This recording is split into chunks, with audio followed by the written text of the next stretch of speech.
Vamos a analizar el tema. Para ello sumamos desde Buenos Aires, Argentina. Nuestro invitado, Carlos Aznárez, nos acompaña. Es director de Resumen Latinoamericano y además coordinador de las cátedras bolivarianas. Carlos, ¿cómo estás? Bienvenido.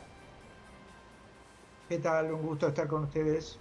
El gusto es nuestro. ¿Cómo podríamos leer la decisión de 187 países en un contexto como en el que vivimos hoy, donde la imagen hegemónica de Estados Unidos está en constante tambaleo? ¿Cómo podríamos leer lo que ha sucedido hoy en relación con el bloqueo contra Cuba? Bueno, esto es algo que se repite, es una victoria de Cuba, pero es una victoria agridulce porque, por un lado, es importante que 187 países, o sea, la gran mayoría de los países del mundo, repudian el accionar de Estados Unidos bloqueando a un país, pero por otro lado, es papel mojado, como muchas de las resoluciones de las Naciones Unidas, lo mismo que pasa con las sanciones a Israel en este momento, ¿verdad? Eh, Cuba, a pesar de todo, tiene esa voluntad de estar en todos los foros donde pueda denunciar la situación, pero vuelca fundamentalmente su trabajo en romper el bloqueo desde adentro, con ese heroico pueblo cubano que más de 60 años ha soportado el bloqueo y sin embargo le sigue dando muestras al mundo de rasgos de humanidad realmente importantísimas, más en este momento en que vivimos donde la humanidad está siendo amenazada por el terrorismo estatal israelí, por ejemplo, pues no son solo los palestinos los que padecen, son gestos, son rasgos de deshumanización y Estados Unidos está detrás de todo eso.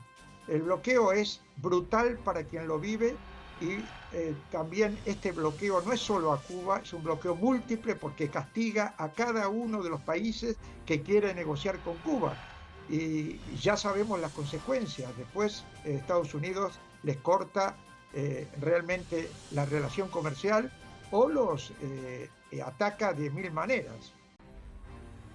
Esa justamente era mi segunda pregunta. Tiene que ver con esta cadena que afecta, tomando en cuenta que Cuba, como país estratégico, geopolíticamente hablando, pero además como país que logra cooperar en medio de este bloqueo, desde el ámbito tecnológico y desde el ámbito de la salud, ayuda humanitaria, podemos decirlo así en ese sentido, ¿cómo podría también afectar este bloqueo a estas otras cadenas en las cuales Cuba está vinculada y que evidentemente no le permite seguir creciendo?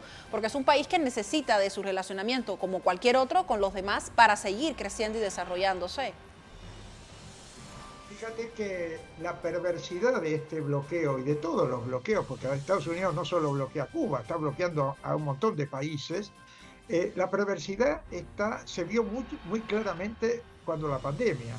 O sea, tanto a Venezuela como a Cuba, el tema de la pandemia las afectó, pero las afectó mucho más porque evidentemente no había insumos para fabricar vacunas y todo lo demás. Sin embargo, Cuba hizo 5 o 6 vacunas y se las dio al mundo, y las ofreció al mundo y ofreció incluso, como viene haciéndolo de hace mucho tiempo, médicos y médicas que van a todas partes del mundo solidariamente.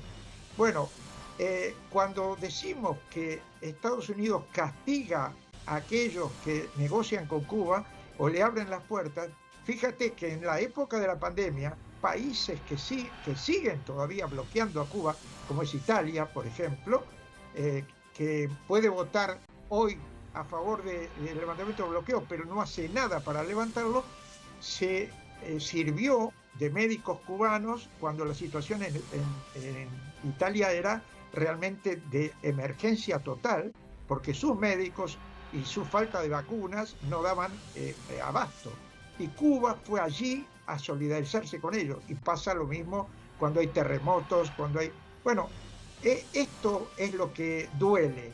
Si hoy 187 países votaron por el levantamiento del bloqueo, hoy 187 países deberían estar rompiendo el bloqueo y pasar por encima de la dictadura global del terrorismo de Estado mundial que representan uno y otro, Estados Unidos e Israel, que no por casualidad siempre están juntos, son parte de lo mismo, son parte de el lobby sionista que controla no solamente un país, controla el mundo.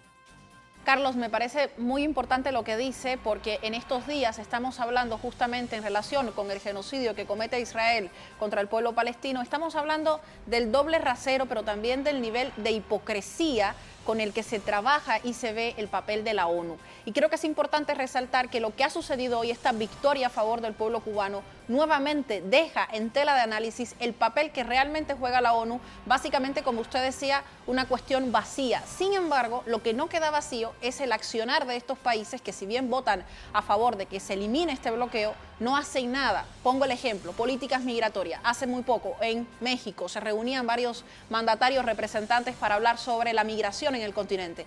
Un elemento importante que resaltaba Cuba era el hecho de que para los cubanos Estados Unidos implementa medidas extraordinarias y distintas. Lo mismo sucede y sucedía en años anteriores con Venezuela. Tratar de profundizar el éxodo de Venezuela para así mostrar la crisis que ellos mismos habían generado en el país. ¿Cómo podríamos entender también estas otras aristas que de alguna manera se desligan del bloqueo, pero que dependen básicamente del accionar de otros dirigentes, de otros países más allá de la ONU? Bueno, es que en realidad yo te diría que esos países actúan como esclavos de los Estados Unidos. Hay un ejemplo fundamental, que es Europa.